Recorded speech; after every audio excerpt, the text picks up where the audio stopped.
જય સ્વામિનારાયણ. સહજાનંદ વિદ્યાલયના video lecture શિક્ષણમાં આપ સર્વ વિદ્યાર્થી મિત્રોનું હાર્દિક સ્વાગત છે. ધોરણ 11 રસાયણ વિજ્ઞાન પ્રકરણ 4.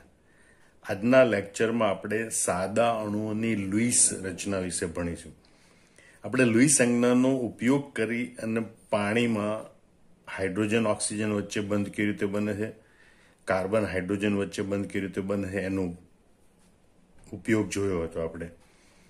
એમાં આપણે ઓક્સિજન પરમાણુની આજુબાજુ 6 ટપકા દર્શાવેલા કે જે એના સંયોજકતા ઇલેક્ટ્રોન દર્શાવે અને હાઇડ્રોજનનો ઇલેક્ટ્રોન ચોકડી વડે દર્શાવેલો છે. તો આ લુઈસ સંજ્ઞાનો ઉપયોગ કરી અણુ કે આયનની રચના દર્શાવી એને તે અણુ કે આયનોની લુઈસ રચના કહેવાય.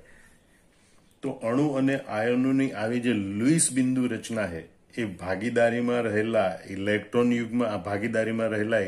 યુગ્મના સંદર્ભમાં અને અષ્ટકના નિયમના સંદર્ભમાં તેમાં રહેલા પરમાણુઓ વચ્ચેનું બંધન સમજાશે. આ લુઈસ રચનાનું મહત્વ પહેલું યાદ રાખી લો. ભાગીદારીમાં રહેલા ઇલેક્ટ્રોન યુગ્મના સંદર્ભમાં અને બીજું અષ્ટકના નિયમના સંદર્ભમાં પરમાણુઓ વચ્ચેનું બંધન સમજાવે છે. આમ લુઈસ રચના એ અણુનું બંધન અને વર્તણૂક સંપૂર્ણપણે સમજાવી શકતી નથી, પરંતુ અણુની રચના અને ગુણધર્મો સમજવામાં મહદ અંશે મદદરૂપ થાય છે. આ લુઈસ રચના દોરીએ તો અણુમાં કયા પ્રકારનું બંધન થાય છે કે અણુઓની વર્તણૂક કે લાક્ષણિકતા કયા પ્રકારની હોય એ સંપૂર્ણપણે નથી સમજાવી શકાતું. તેમ છતાં અણુની રચના અને ગુણધર્મો સમજાવવામાં આ પ્રકારની લુઈસ રચનાઓ છે એ મહદ અંશે મદદરૂપ થાય છે. માટે જ અણુઓની લુઈસ બિંદુ રચના એ ખૂબ જ ઉપયોગી છે. એને આપણે દોરતા શીખવાનું છે કે ભાઈ લુઈસ બિંદુ રચના સાદા અણુ કે સાદા આયનો માટે કેવી રીતે દોરી શકાય. આમ અણુ કે આયનની લુઈસ બિંદુ રચના દર્શાવવા માટે કેટલાક તબક્કાને અનુસરવા પડે છે. જેમ કે લુઈસ રચના માટે જરૂરી કુલ ઇલેક્ટ્રોનની સંખ્યાની ગણતરી કરવાની અને એ દરેક પરમાણુના સંયોજકતા ઇલેક્ટ્રોનનો સરવાળો કરીને મેળવવામાં આવે. દાખલા તરીકે આપણે જોઈએ કાર્બન ડાયોક્સાઇડ. તો કાર્બન ડાયોક્સાઇડની લુઈસ બિંદુ રચના દર્શાવવી હોય તો એના માટે જરૂરી ઇલેક્ટ્રોનની કુલ સંખ્યા કેટલી એ ગણવી પડે. તો એના માટે કાર્બનના સંયોજકતા ઇલેક્ટ્રોન વત્તા 2 ઓક્સિજન પરમાણુના સંયોજકતા ઇલેક્ટ્રોન. હવે કાર્બનની પરમાણુ ક્રમાંક 6 એટલે ઇલેક્ટ્રોન રચના 2 4 છે. માટે એના સંયોજકતા ઇલેક્ટ્રોન 12ની કક્ષાના ઇલેક્ટ્રોન એને સંયોજકતા ઇલેક્ટ્રોન કહેવાય. માટે કાર્બનના સંયોજકતા ઇલેક્ટ્રોન કેટલા? 4. ઓક્સિજનનો પરમાણુ ક્રમાંક 8, ઇલેક્ટ્રોન રચના 2 6, 12ની કક્ષાના ઇલેક્ટ્રોન કેટલા? 6. આમ કાર્બનના સંયોજકતા ઇલેક્ટ્રોન 4, 2 કૌંસમાં ઓક્સિજનના સંયોજકતા ઇલેક્ટ્રોન 6, 6 દુ 12 ને 4 16. આમ કાર્બન ડાયોક્સાઇડની લુઈસ બિંદુ રચના 16 ઇલેક્ટ્રોન વડે દર્શાવવામાં આવે. એટલે કે એની લુઈસ બિંદુ રચના દર્શાવવા માટે 16 ઇલેક્ટ્રોન એટલે કે 16 ટપકાની જરૂર પડે છે. તો આપણે આ પ્રકરણમાં જરૂરી છે એવા કેટલાક તત્વો અને એની બહારની કક્ષા એટલે કે સંયોજકતા ઇલેક્ટ્રોન કેટલા હોય એ સમજવાનો પ્રયત્ન કરીએ. કે કયા તત્વના સંયોજકતા ઇલેક્ટ્રોન કેટલા કેમ ખબર પડે? તો સમૂહ 1ના તત્વો એની બહારની કક્ષામાં 1 ઇલેક્ટ્રોન એટલે એનો સંયોજકતા ઇલેક્ટ્રોનની સંખ્યા 1 હોય. એટલે કે lithium, sodium, potassium, rubidium, caesium. યાદ રાખજો, lithium, sodium, potassium, rubidium, caesium એના માટે સંયોજકતા ઇલેક્ટ્રોનની સંખ્યા 1. બેરિલિયમ, મેગ્નેશિયમ, કેલ્શિયમ, સ્ટ્રોન્શિયમ, બેરિયમ એના માટે સંયોજકતા ઇલેક્ટ્રોનની સંખ્યા 2. એ સમૂહ 2ના તત્વો છે. સમૂહ 13ના તત્વો boron, aluminium, gallium, indium, thallium એના માટે સંયોજકતા ઇલેક્ટ્રોનની સંખ્યા 3.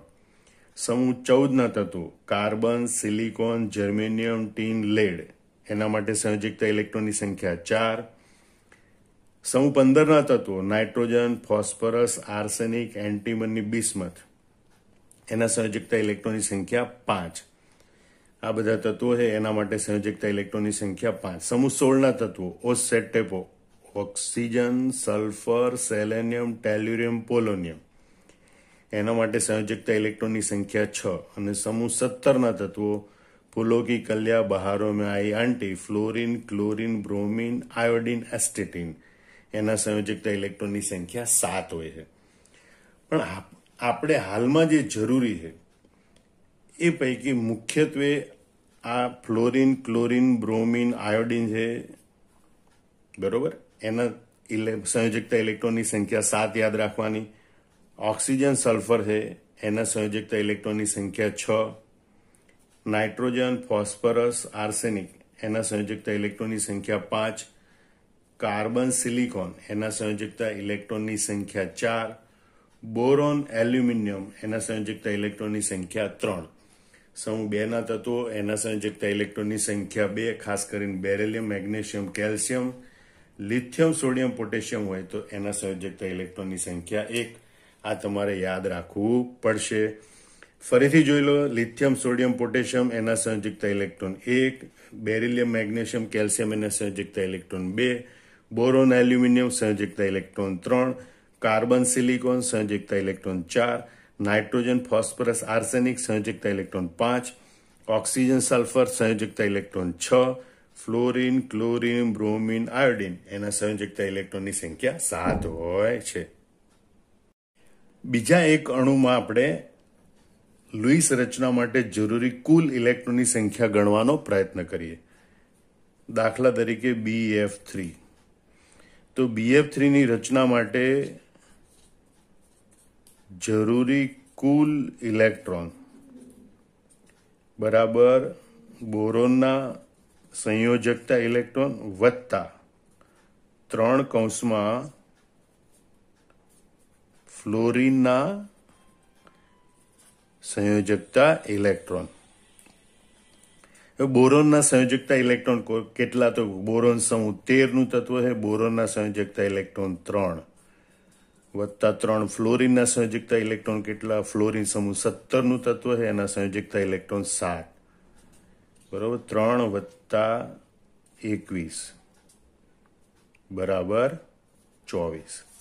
આમ BF3 ની લુઈસ રચના દર્શાવવા માટે કુલ 24 ઇલેક્ટ્રોનની જરૂર પડે, અથવા તો એમ કહેવાય કે BF3 ની લુઈસ બિંદુ રચના 24 ઇલેક્ટ્રોન એટલે કે 12 ઇલેક્ટ્રોન યુગ્મ વડે દર્શાવી શકાય છે।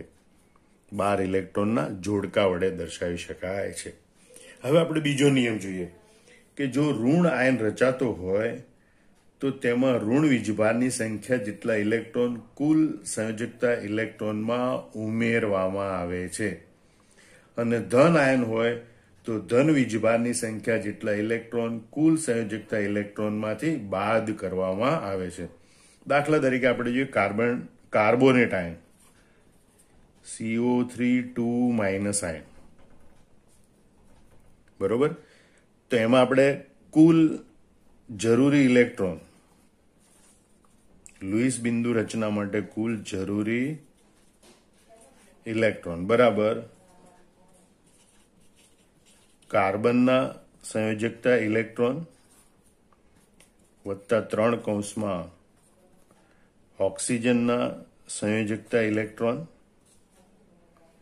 વત્તા ઋણ વીજભારની સંખ્યા। ઋણ વીજભાર કેટલા છે? 2 ઋણ વીજભારની સંખ્યા। ઋણ વીજભાર હોય ત્યાં ઋણ વીજભારની સંખ્યા ઉમેરવાની હોય, કારણ કે એટલા ઇલેક્ટ્રોન એને પ્રાપ્ત કરેલા હોય। ધન વીજભાર હોય તો ધન વીજભારની સંખ્યા બાદ કરવાની હોય, કારણ કે એટલા ઇલેક્ટ્રોન એને ગુમાવેલા હોય। માટે અહીંયા કુલ જરૂરી ઇલેક્ટ્રોન આ પ્રમાણે થશે। કાર્બનના સંયોજકતા ઇલેક્ટ્રોન, કાર્બન સમૂહ 14 નું તત્વ છે, એના સંયોજકતા ઇલેક્ટ્રોન 4 વત્તા 3 ઓક્સિજન સમૂહ 16 નું તત્વ છે, એના સંયોજકતા ઇલેક્ટ્રોન 6 વત્તા ઋણ વીજભારની સંખ્યા 2 બરાબર 4 વત્તા 18 વત્તા 2 18 ને 2 20 ને 4 24। આમ CO3 આયનની લુઈસ બિંદુ રચના એ 24 ઇલેક્ટ્રોન વડે દર્શાવાય છે। 24 ઇલેક્ટ્રોન એટલે કે 12 ઇલેક્ટ્રોન યુગ્મ વડે દર્શાવાય છે। બીજું એક ઉદાહરણ લઈએ આપણે NH4+ બરોબર। NH4+ ની લુઈસ બિંદુ રચના દર્શાવવા માટે જરૂરી કુલ ઇલેક્ટ્રોનની સંખ્યા બરાબર નાઇટ્રોજનના સંયોજકતા ઇલેક્ટ્રોન વત્તા 4 કૌંસમાં હાઇડ્રોજનના સંયોજકતા ઇલેક્ટ્રોન માઇનસ ધન વીજભારની સંખ્યા. આયન છે માટે ધન વીજભારની સંખ્યા. આયનો માટે યાદ રાખજો, ઋણ આયન હોય તો ઋણ વીજભારની સંખ્યા ઉમેરવી પડે, ધન આયન હોય તો ધન વીજભારની સંખ્યા બાદ કરવી પડે. નાઇટ્રોજન એ સમૂહ 15 નું તત્વ છે માટે એના સંયોજકતા ઇલેક્ટ્રોનની સંખ્યા 5 વત્તા 4. હાઇડ્રોજન એ સમૂહ 1 નું તત્વ ગણાય, અથવા તો પહેલું તત્વ એનો પરમાણુ ક્રમાંક 1 છે, એની પાસે એક જ ઇલેક્ટ્રોન છે માટે હાઇડ્રોજનના સંયોજકતા ઇલેક્ટ્રોનની સંખ્યા 1 માઇનસ એના ધન વીજભારની સંખ્યા 1 છે. એટલે 5 વત્તા 4 માઇનસ 1 બરાબર 5 ને 4 9 માંથી 1 જાય તો 8. 8 ઇલેક્ટ્રોનની જરૂર પડે એટલે કે 4 ઇલેક્ટ્રોન યુગ્મ વડે NH4 પ્લસ આયનની લુઈસ બિંદુ રચના દર્શાવવામાં આવે છે. આમ આ પહેલો મુદ્દો અને બીજો મુદ્દો આપણે શીખ્યા કે ભાઈ લુઈસ રચના દર્શાવવા માટે જરૂરી કુલ ઇલેક્ટ્રોનની સંખ્યા કેવી રીતે ગણતરી કરી શકાય. હવે આપણે એમ જોઈએ કે ભાઈ એ પરમાણુઓની આસપાસ આ ઇલેક્ટ્રોન યુગ્મની ગોઠવણી કેવી રીતે કરી શકાય. બાકીના આ 3 નિયમો શીખવા માટે પહેલેથી જ આપણે કાર્બન ડાયોક્સાઇડનું ઉદાહરણ લઈએ. ભાઈ કાર્બન ડાયોક્સાઇડ CO2 ની લુઈસ બિંદુ રચના દર્શાવવી હોય તો પેલા કુલ જરૂરી ઇલેક્ટ્રોનની સંખ્યા ગણવી પડે માટે કાર્બનના સંયોજકતા ઇલેક્ટ્રોન વત્તા 2 કૌંસમાં ઓક્સિજનના સંયોજકતા ઇલેક્ટ્રોન, કાર્બનના સંયોજકતા ઇલેક્ટ્રોન 4, ઓક્સિજનના સંયોજકતા ઇલેક્ટ્રોન 6 માટે કુલ જરૂરી ઇલેક્ટ્રોન 16 ઇલેક્ટ્રોન થાય, એટલે કે 8 ઇલેક્ટ્રોન યુગ્મો ગોઠવવા પડે. હવે એ ઇલેક્ટ્રોન યુગ્મ કેવી રીતે ગોઠવવાના એના માટેના 3 નિયમો છે. તો પહેલો નિયમ જોઈએ, આમ ત્રીજો નિયમ જોઈએ, સામાન્ય રીતે સૌથી ઓછી વિદ્યુત ઋણતા ધરાવતા પરમાણુને મધ્યસ્થ પરમાણુ તરીકે ગોઠવી તેની આસપાસ અન્ય પરમાણુ ગોઠવી કાચું માળખું એટલે કે સ્કેલેટોન તૈયાર કરવામાં આવે છે. જો હાઇડ્રોજન અને ફ્લોરિન હોય તેને છેડા પર ગોઠવવાના, ઓછી સંખ્યાના પરમાણુઓને મધ્યમાં અને વધુ સંખ્યાના પરમાણુઓને છેડા પર ગોઠવવાના. અહીંયા જોઈએ તો કાર્બનની વિદ્યુત ઋણતા ઓછી છે એટલે એને મધ્યમાં ગોઠવાય, ઓક્સિજનની વિદ્યુત ઋણતા વધારે છે એટલે એને આસપાસ ગોઠવાય. અથવા એમ પણ કહેવાય કે કાર્બનની પરમાણુની સંખ્યા ઓછી છે એટલે એને મધ્યમાં ગોઠવાય, અને ઓક્સિજન પરમાણુની સંખ્યા વધારે છે માટે એની આસપાસ ગોઠવાય. બરોબર, એટલે આ પહેલું કાચું માળખું તૈયાર કર્યું, કાર્બન ડાયોક્સાઇડનું સ્કેલેટોન તૈયાર કર્યું. હવે બીજો મુદ્દો જોઈએ. આ માળખામાં દરેક 2 પરમાણુની વચ્ચે એક ઇલેક્ટ્રોન યુગ્મ ગોઠવો. એટલે આ 2 પરમાણુ જ્યાં જ્યાં હોય ત્યાં આપણે એક ઇલેક્ટ્રોન યુગ્મ ગોઠવવાનું છે. બરોબર, એટલે આપણે એક ઇલેક્ટ્રોન યુગ્મ અહીંયા ગોઠવી દીધું 2 પરમાણુની વચ્ચે. ધ્યાનથી જુઓ, 2 પરમાણુની વચ્ચે એક ઇલેક્ટ્રોન યુગ્મ ગોઠવો. અહીંયા 2 પરમાણુની વચ્ચે આપણે એક ઇલેક્ટ્રોન યુગ્મ ગોઠવી દીધું. બાકીના ઇલેક્ટ્રોન યુગ્મ છેડાના પરમાણુની આસપાસ ક્રમશઃ અષ્ટક પ્રાપ્ત થાય ત્યાં સુધી ગોઠવો. વધે તો મધ્યસ્થ પરમાણુ પર ગોઠવો. પણ અહીંયા ટોટલ 8 ઇલેક્ટ્રોન યુગ્મ છે, એ પૈકી 1 અને 2 ઇલેક્ટ્રોન યુગ્મ ગોઠવાઈ ગયા. ત્રીજું ઇલેક્ટ્રોન યુગ્મ, ચોથું ઇલેક્ટ્રોન યુગ્મ, પાંચમું ઇલેક્ટ્રોન યુગ્મ, છઠ્ઠું ઇલેક્ટ્રોન યુગ્મ, સાતમું ઇલેક્ટ્રોન યુગ્મ, આઠમું ઇલેક્ટ્રોન યુગ્મ. આપણે ઇલેક્ટ્રોન યુગ્મની ગોઠવણી થઈ કે 8 ઇલેક્ટ્રોન યુગ્મ ગોઠવી દીધા. બરોબર, જેથી આપણે આજુબાજુના પરમાણુની અષ્ટક રચના પ્રાપ્ત થઈ જાય. જો વધે તો ઇલેક્ટ્રોન યુગ્મને મધ્યસ્થ પરમાણુ પર ગોઠવવાના હોય.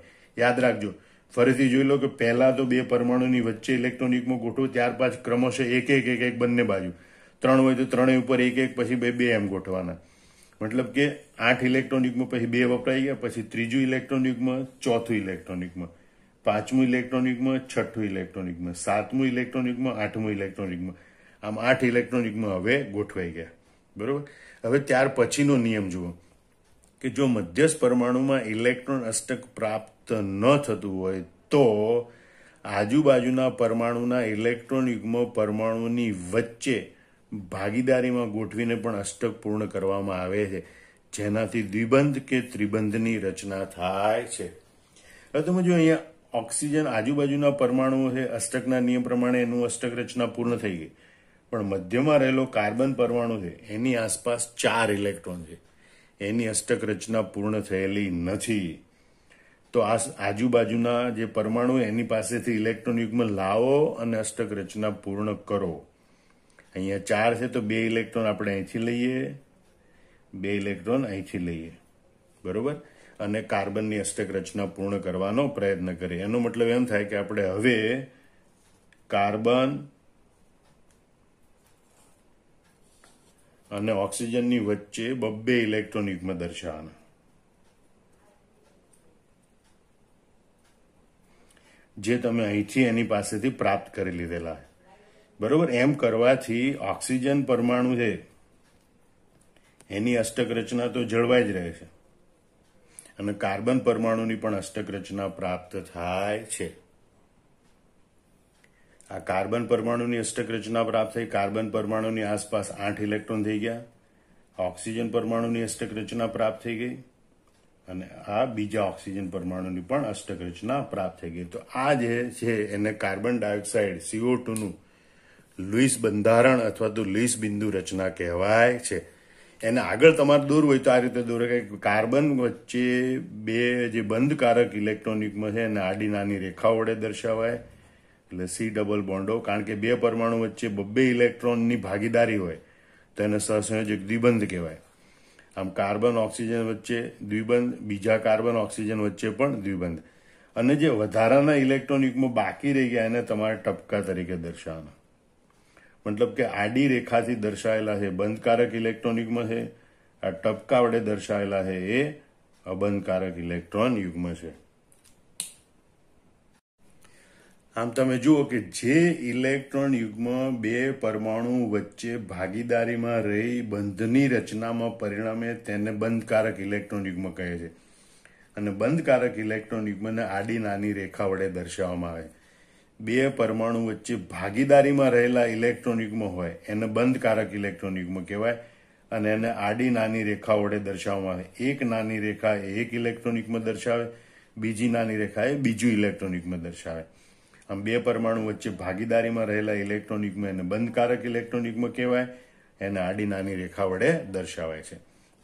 અબંધકારક ઇલેક્ટ્રોન યુગ્મ, જે ઇલેક્ટ્રોન યુગ્મ બંધની રચનામાં ભાગ લેતા નથી તેમને અબંધકારક ઇલેક્ટ્રોન યુગ્મ કહે છે. અબંધકારક ઇલેક્ટ્રોન યુગ્મને 2 ટપકા વડે દર્શાવવામાં આવે છે અને જો અબંધકારક એકલ ઇલેક્ટ્રોન હોય તેને 1 ટપકા વડે દર્શાવે છે. અહીંયા ઓક્સિજન બંને પરમાણુ પાસે 4 ઇલેક્ટ્રોન એટલે કે 2 ઇલેક્ટ્રોન યુગ્મ બંધમાં ભાગ લેતા નથી, એને ટપકા વડે દર્શાવેલા છે. આ ટપકા વડે દર્શાવેલા ઇલેક્ટ્રોન યુગ્મ છે એને અબંધકારક ઇલેક્ટ્રોન યુગ્મ કહે છે. ટૂંકમાં આ 5 તબક્કાને અનુસરી અને આપણે લુઈસ બિંદુ રચના દર્શાવવાની છે. જરૂરી ઇલેક્ટ્રોન ગણો, આયન હોય તો ઋણ વીજભાર જેટલા ઇલેક્ટ્રોન ઉમેરો અથવા ધન વીજભાર જેટલા ઇલેક્ટ્રોન બાદ કરો, માળખું બનાવો, માળખામાં ઇલેક્ટ્રોન યુગ્મ ગોઠવો અને દરેક પરમાણુનું અષ્ટક પૂર્ણ કરો. હાઇડ્રોજન હોય તો દ્વિતીયક પૂર્ણ કરો. તો પ્રથમ આપણે જોઈએ H2 અણુની લુઈસ બિંદુ રચના. તો સૌથી પહેલા જરૂરી ઇલેક્ટ્રોનની સંખ્યા.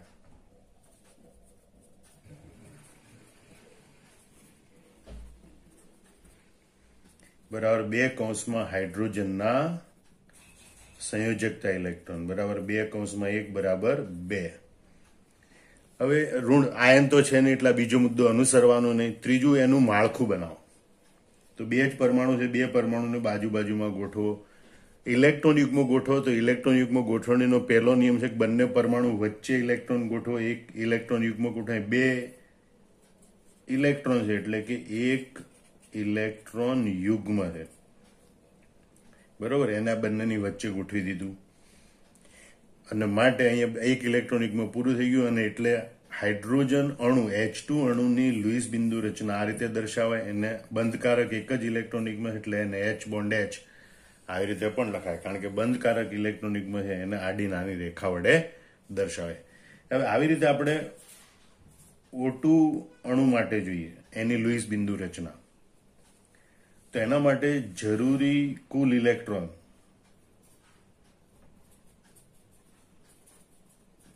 જો આયન હોય તો આ બંને મુદ્દા ભેગા કરવાના આવે. અહીંયા ખાલી જરૂરી કુલ ઇલેક્ટ્રોન માટે 2 કૌંસમાં ઓક્સિજનના સંયોજકતા ઇલેક્ટ્રોન. ઓક્સિજન એ સમૂહ 16 નું તત્વ છે, યાદ રાખજો. માટેના સંયોજકતા ઇલેક્ટ્રોનની સંખ્યા 6, 12ની કક્ષાના 6 ઇલેક્ટ્રોન, 2 કૌંસમાં 6 બરાબર 12 ઇલેક્ટ્રોન યુગ્મ ગોઠવવાના છે. માળખું બનાવો. તો માળખા બનાવવા માટે પહેલા ઓક્સિજન પરમાણુ સમાન છે, પાસે ગોઠવી દો. જુદા પરમાણુ હોય તો એક પરમાણુને વચ્ચે ગોઠવવાનું, ઓછા પરમાણુને બાકીના પરમાણુઓને આસપાસ ગોઠવવાના હોય. 2 પરમાણુની વચ્ચે એક ઇલેક્ટ્રોન યુગ્મ ગોઠવો. અહીંયા 12 ઇલેક્ટ્રોન છે, એનો મતલબ કે 6 ઇલેક્ટ્રોન યુગ્મ છે. કારણ કે ઇલેક્ટ્રોનની સંખ્યાને અડધી કરો એટલે એટલા ઇલેક્ટ્રોન યુગ્મ હોય. અહીં આપણે ઇલેક્ટ્રોન યુગ્મની ગોઠવણી કરવાની. 2 પરમાણુની વચ્ચે એક ઇલેક્ટ્રોન યુગ્મ ગોઠવી દીધું.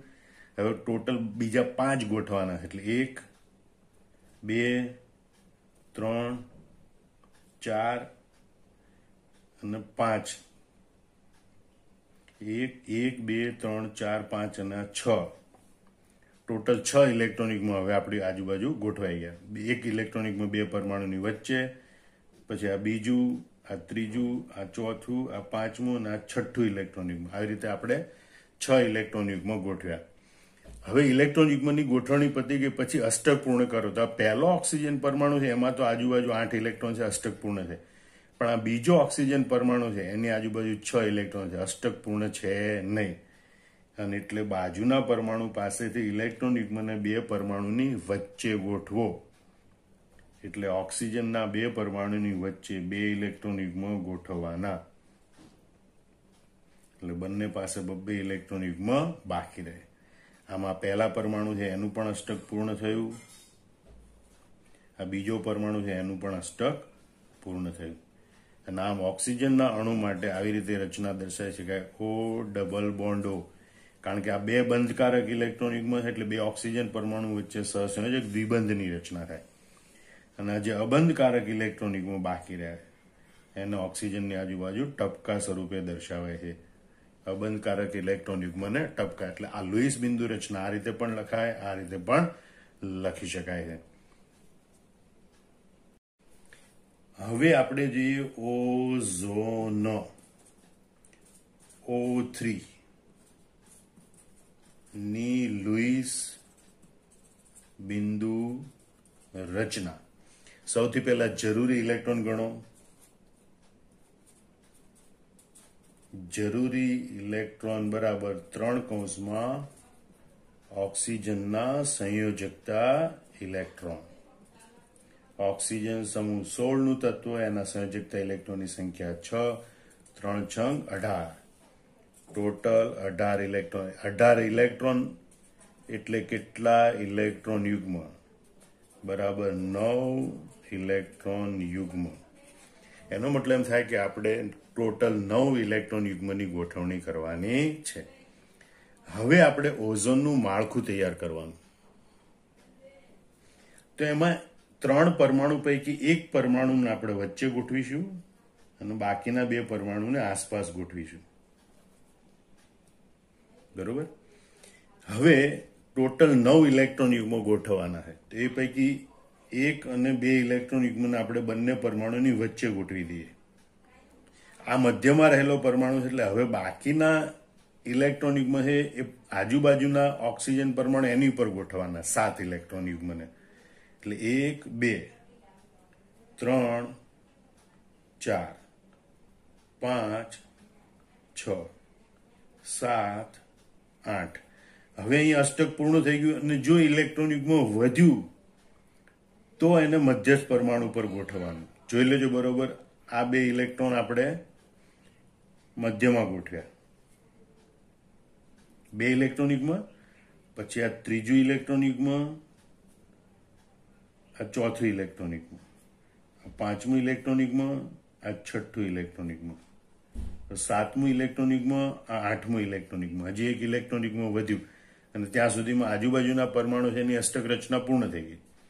તો વધારાના ઇલેક્ટ્રોન યુગ્મને હવે મધ્યસ્થ પરમાણુ પર ગોઠવવાનું. આમ ઇલેક્ટ્રોન યુગ્મની ગોઠવણી થઈ ગઈ. હવે આપણે અષ્ટક પૂર્ણ કરવાનું. તો આજુબાજુના ઇલેક્ટ્રોન છે એનું તો અષ્ટક પૂર્ણ થઈ ગયું, પણ આ વચ્ચે રહેલો જે ઓક્સિજન છે એની આજુબાજુ 1 2 3 4 5 6 ઇલેક્ટ્રોન છે એનું અષ્ટક પૂરું થયું નથી. 2 ઇલેક્ટ્રોન એટલે કે 1 ઇલેક્ટ્રોન યુગ્મ ખૂટે છે. તો આજુબાજુના કોઈ પણ એક પરમાણુ પાસેથી એક ઇલેક્ટ્રોન યુગ્મને આ બે પરમાણુની વચ્ચે લઈ લેવા, બરોબર. અને એટલે ઇલેક્ટ્રોન રચના આ પ્રમાણે થશે. ધ્યાન રાખજો, ઓક્સિજન મધ્યમાં રહેલો પરમાણુ અને આજુબાજુના પરમાણુ, એમાં આ બે પરમાણુ વચ્ચે હવે બે ઇલેક્ટ્રોન યુગ્મ આવશે, બરોબર. અહીંયા એક ઇલેક્ટ્રોન યુગ્મ છે અને અહીંયા અષ્ટક પૂર્ણ થયેલું છે. અહીંયા એક ઇલેક્ટ્રોન યુગ્મ અહીંયા જતું રહ્યું એટલે બાકીના બે ઇલેક્ટ્રોન યુગ્મ વધશે અને અહીંયા એક ઇલેક્ટ્રોન યુગ્મ મધ્યસ્થ પરમાણુ પર હતું. આમ હવે મધ્યસ્થ પરમાણુ છે એની આજુબાજુ 1 2 3 4 5 6 7 8 ટોટલ 8 ઇલેક્ટ્રોન છે.